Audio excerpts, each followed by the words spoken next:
Good morning, everyone. I thought it would be a good idea to start fresh and to summarize a bit some of the threads of conversations and some of the main points that we discussed yesterday.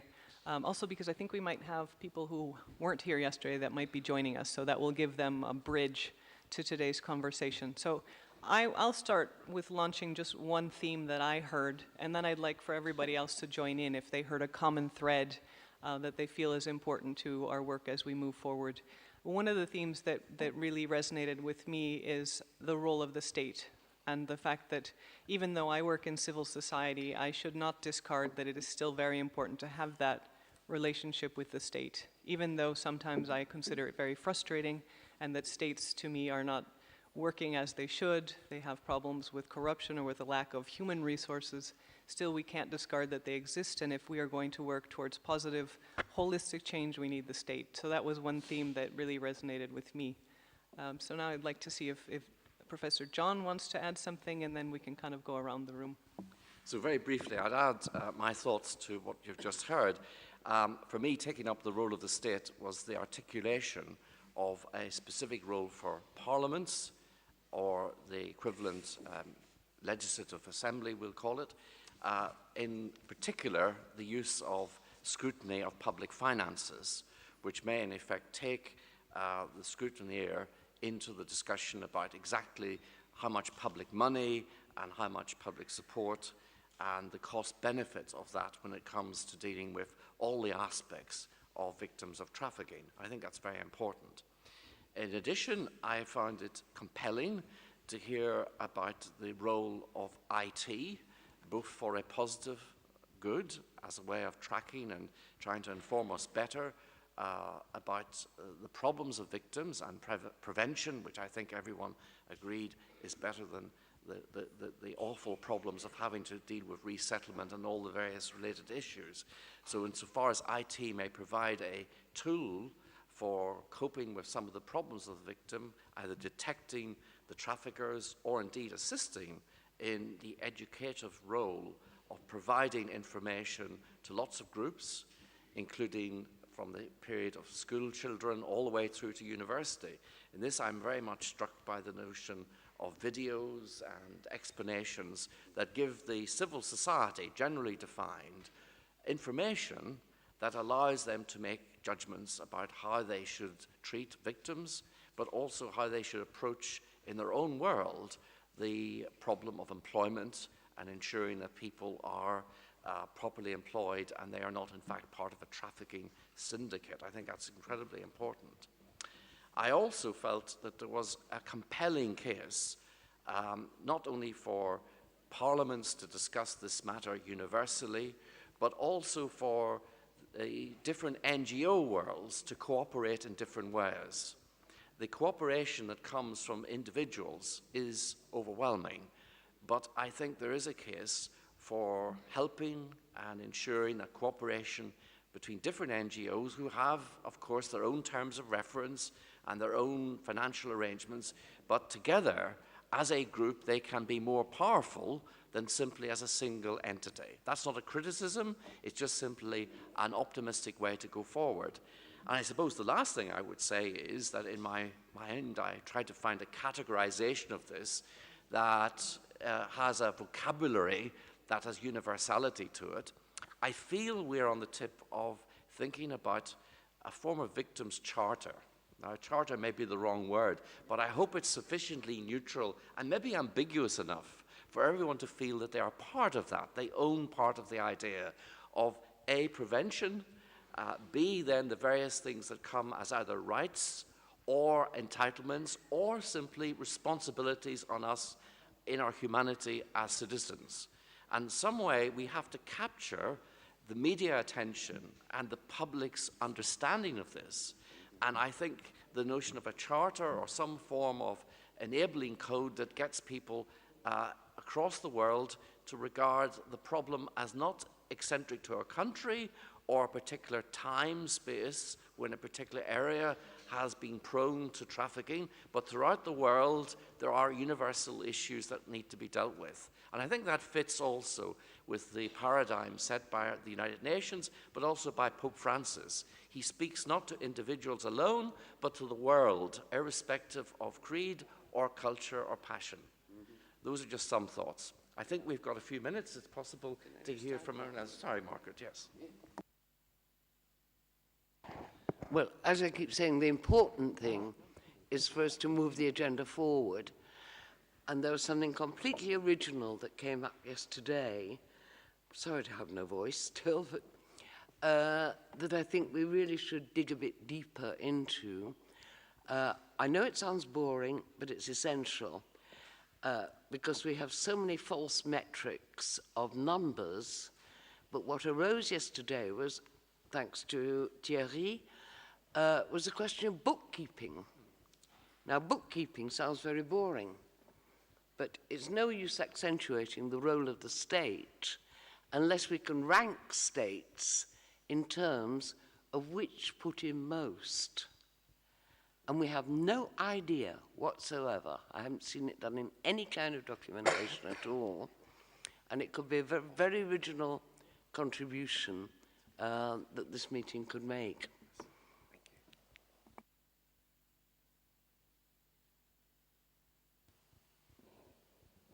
There's some other common threads that you all heard emerging yesterday that you'd like to put on the floor.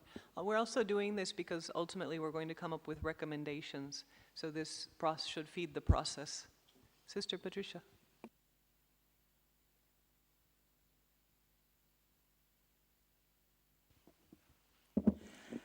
There was something I heard yesterday that touched me and I thought was very useful. It was in the opening remarks about getting parishes involved. I think we are not doing sufficiently in that area. And I think this is where the Conference of Bishops, like we are here at the seat of the Catholic Church, and I think so much should be done. You know, because the problem we have, those of us working at the grassroots, you know, we try to speak to the parish priests or talk in the churches. When you don't get their support, you cannot make, you know, much headway. So that's an area I would like us to follow.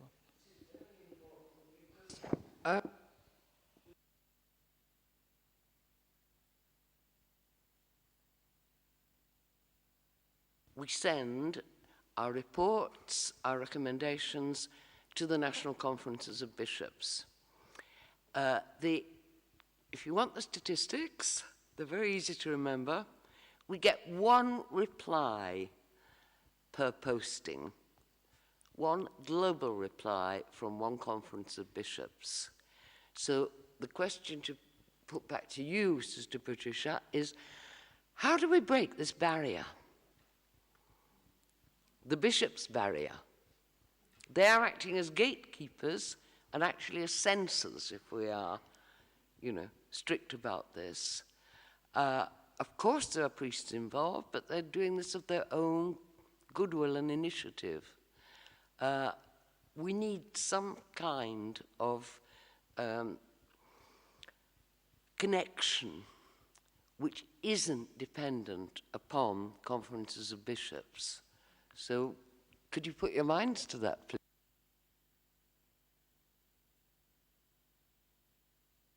Okay, first Ms. Ackerman, then Ms. Dearlove, and Sister Eugenia. I'm Sister Leah. So I was writing to each bishop in Germany a letter to ask him to pronounce clearly against prostitution. I got an invitation only of one, and there was a coming out with a letter, but it was not very clear. So that's one thing I would like to say. And I would point out, I'm not good in English, and I'm not sure if I understand everything clearly.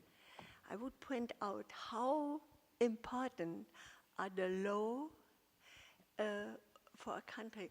You have seen, we have in 2002 had a new law saying prostitution is a profession like any else. It was not formulated in the first state like that. It was, we have to make it legal so that the women can be assured for her health and for things.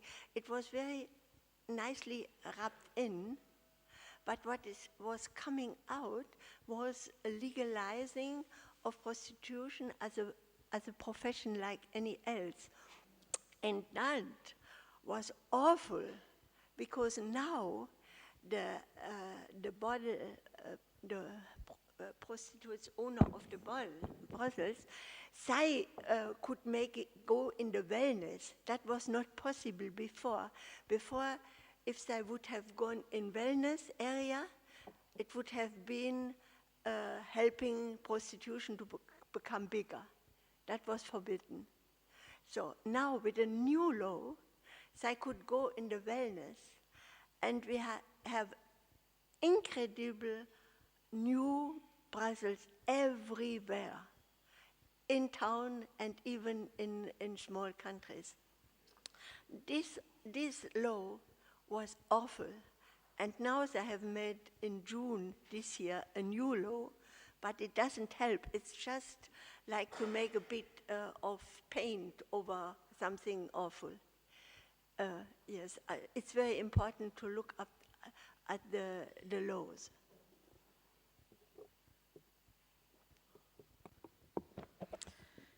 In the final document that came out of the work on the people of the streets, the language we had in that included language that I agreed with relating to prostitution, so it was abolitionist. But what was really important is it gave us all responsibility for feeding that back to the Conference of Religious and also to the Bishops' Conference. Within it was written language that said that all bishops' conferences, all seminaries, all religious orders had a responsibility for ensuring that they understood and worked from a premise of understanding the potentials for trafficking, the problems around prostitution, and the issues around migration. So we were all given that responsibility. That meant that I had a responsibility for also taking it back into Bishops' Conference and challenging the bishops. It meant I had a responsibility for going and talking at the Conference of Religious, for ensuring that they understood it. It meant that I had that responsibility for sharing it wider. So I shared it with the government. I shared it for the Holy See in the UN. So I think we need to create the language that we can be proud of and we can own, because it lives up to all of our obligations. But then we put within it the responsibilities. I think there is one other factor that I would have concerns about. It's how we work with parishes, because the traffickers are also in the parishes. The perpetrators in terms of prostitution, of domestic servitude, are also in the parishes. So we have to be very careful that what we don't do is actually supply and support those systems as well. Thank you. The point is to carry forward. I mean, have you all done your homework about what's online, what we've published, what we've circulated? We have done all this. We've spent 5 years doing. Sorry, this is not a debate. This is just information. These are not novelties. What we need are novel breakthroughs, questions that we can ask conferences of bishops. There's no use telling them the same thing again and again. They know it, they've heard it. What we need to do is to question them where it hurts. That's why I like bookkeeping, because accountability, they cannot refuse. It's putting them on the spot. It's making them uncomfortable. And that's a very good idea. So let's keep thinking about the agenda, that it's our job to set and to progress and to grow. And we can't do this just by repeating the same things that we all agree upon. And if you ask any of the bishops, they will say, but of course we agree. They just don't do anything. So I think you put your finger on it, Linda, when you said the key thing is how do we penetrate the parishes, the ordinary faithful, without going through the gatekeeper, which is the Bishops' Conference. It's a strategic question. Okay?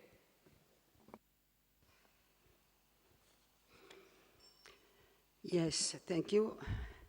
It's a big and a huge problem, this one. We have been trying to tackle it for many years. And unfortunately, we are always a square one.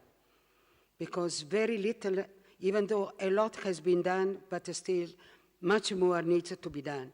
I remember in the year 2000, so we go back when we started facing this problem, we invited the sisters from Nigeria to come to Italy and to see what was happening on the street about their young girls. They were shocked. The 3 sisters came, we took them at night on the street, and so when they went back, Sister Patricia went to the Bishops' Conference, and she begged to do something. In fact, they were able to print a pastoral letter on restoring the dignity of the Nigerian women. And this pastoral letter was read on all the parishes, all the churches, for 2 Sundays instead of the homily. Now, what are we going to do in order to implement what is happening nowadays? I think that we have a good opportunity that is going to be the Bakitas Day on the 8th of February. Maybe we can really still launch in, something that is very important, just informing parishes, informing schools, informing women's group about this, what has been happening throughout this year. We have such opportunity now maybe to be very specifically on, as we have a day of prayer and reflection on counter-trafficking, this can be a very good opportunity to make our message a strong message that can go to all over the parishes, to the bishops, and we know that we are in line with the Pope, because he's the one that wanted this day of prayer. Thank you.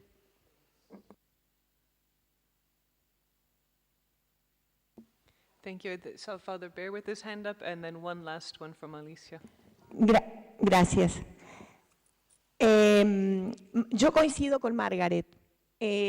Margaret, hay que hablar de contabilidad. Cuando hablamos de contabilidad, tenemos que hablar de estadísticas y tenemos que plantear, porque, a ver, vamos a los números. Todas las organizaciones que trabajamos contra la trata y atendemos víctimas, sabemos que una víctima sale entre 150 y $200 por mes, reintegrarla a la sociedad. A veces esos 150, $200 es de por vida. ¿De dónde sacamos los fondos? Los estados violan los derechos humanos. La asistencia y la atención es obligación de los estados.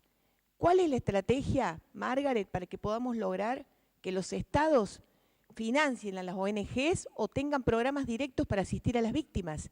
Con 150, $200 mensuales, yo le digo porque hemos trabajado con más de 1.000 víctimas, ¿no? Con ese dinero bancamos la asistencia jurídica, bancamos la asistencia médica, le damos de comer, o sea, hacemos maravillas. Pero a ver, ¿cómo hacemos para que los estados sostengan? Nosotros ahora tenemos una casa y bueno, la casa la estamos sosteniendo como podemos. ¿Por qué esas víctimas no encajan? Porque están las víctimas buenas y las víctimas malas.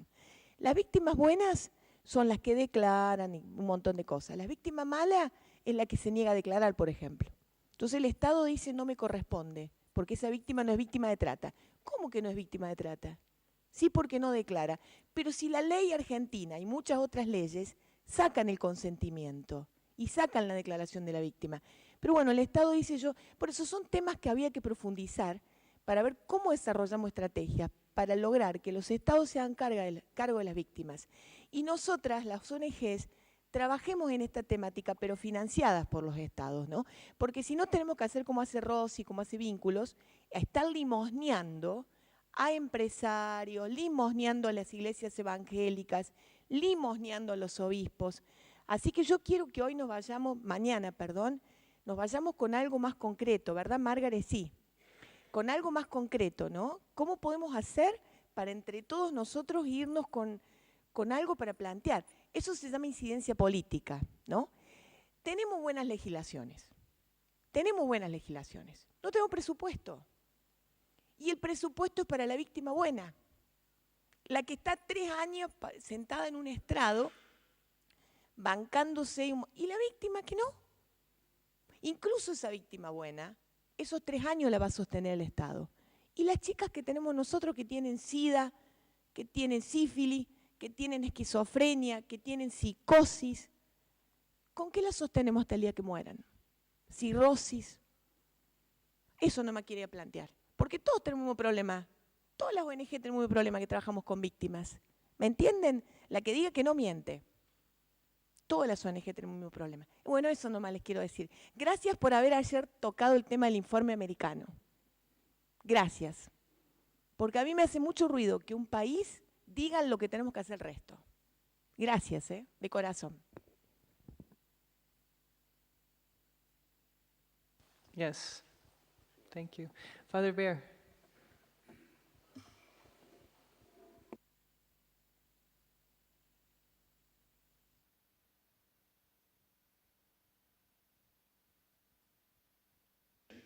We have 2 priests here. We had 1 yesterday. We have no bishops here.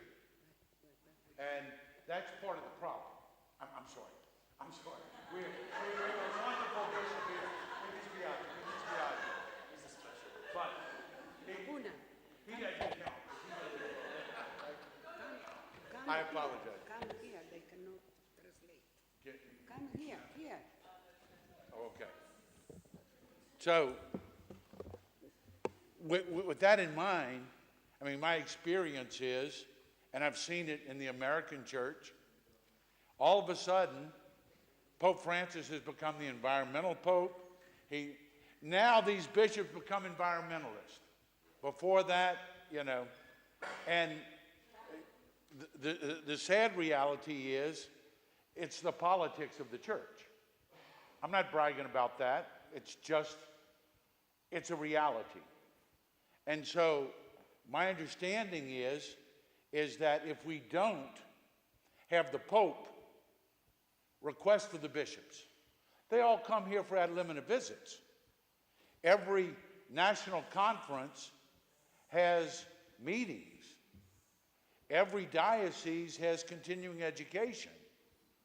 And we're not in it. In all due respect, Madam President, they don't read a 20-page document. They just don't. Most of us will not take all these papers and read everything on the table. We get inundated with these decrees, but isn't that nice? They want to do something. And so our reality, I think, has got to be that when we have ad limina visits, we're getting ready to have a conference in the United States.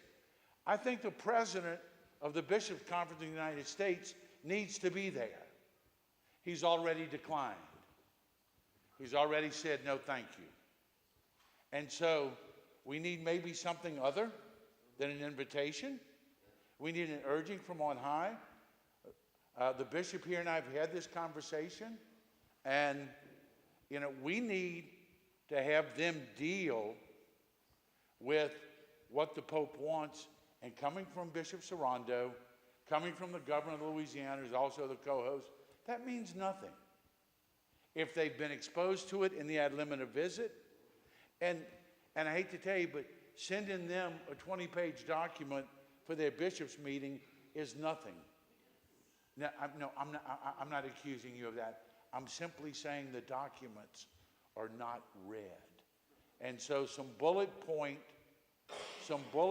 concerns of the Holy Father that he wants addressed by the Holy Church, by the Universal Church, and something like that, as well as some accountability that he sends it, this office follows up with it, have we done anything?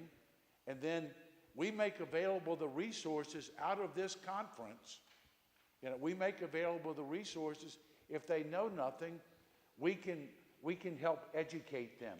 And we have someone to go in their own language and educate them.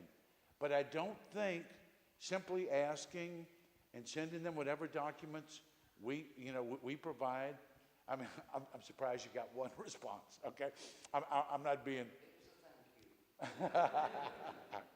Yeah, and I mean, and in defense, I think if I were a bishop, all the problems a diocesan bishop goes through today with protocol, with all the issues that we need to be so sensitive to, with personnel issues, with everything from, you know, the janitor, you know, being disrespectful to your vicar general saying something.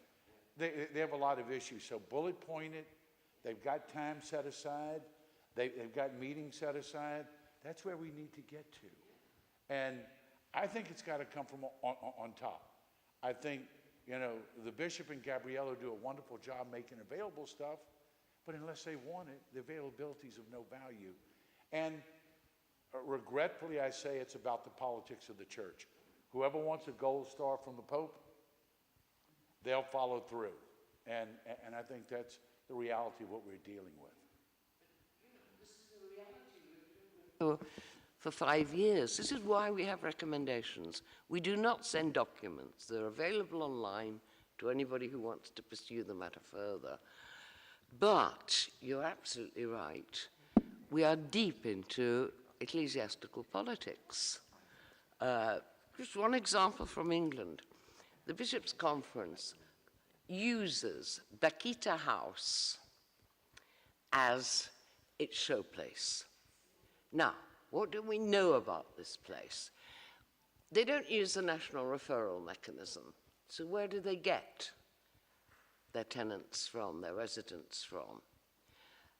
We do not know what happens to them. We do not know where they come from. We do not know what their agenda is.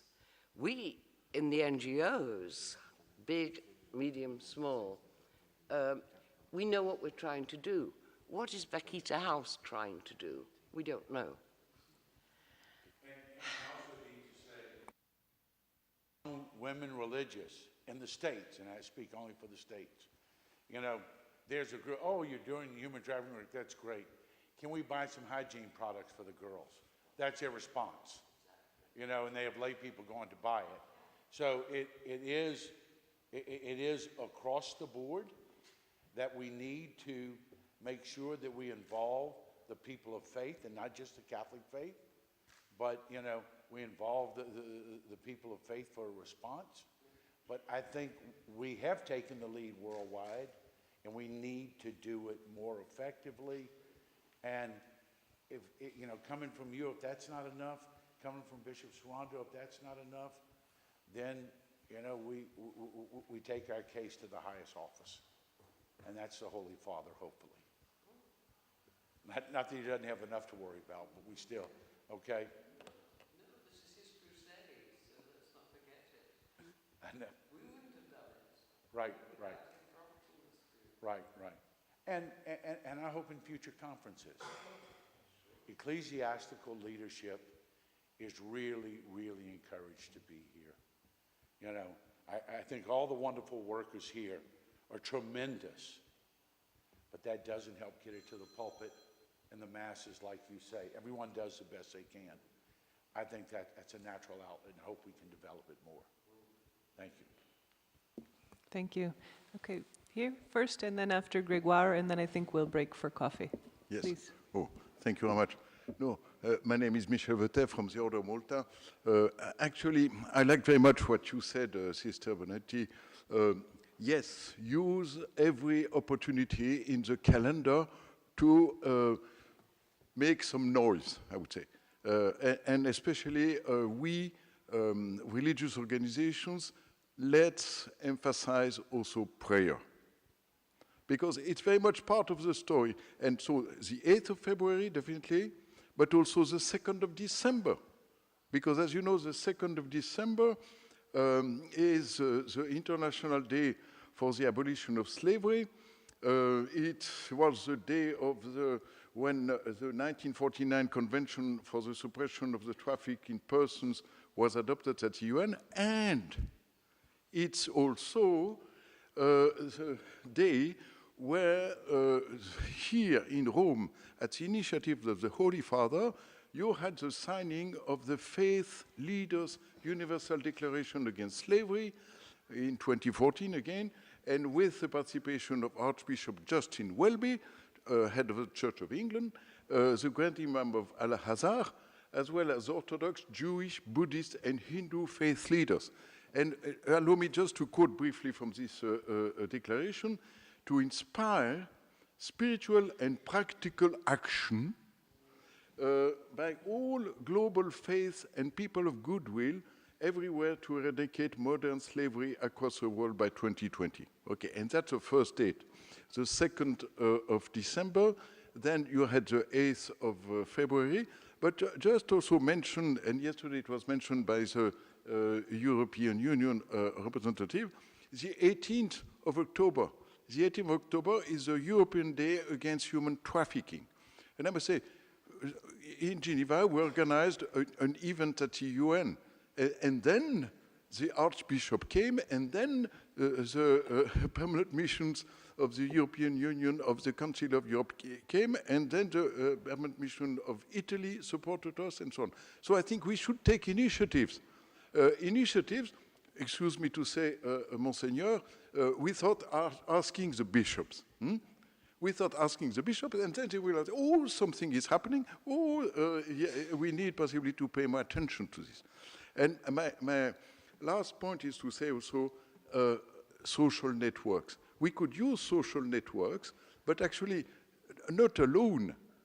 I will just mention that, for example, UNICEF in Geneva, a young French lady, Sandrine Flavier, told me, oh, but you know, once we needed more attention for children in Africa.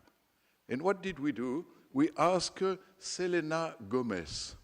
Possibly some of you know about this young singer, but Selena Gomez was a miracle, because then you had millions of followers paying attention to this single message from UNICEF. Possibly we could find Selena Gomez or other celebrities to help us, and possibly then bishops and others will listen to us. Thank you.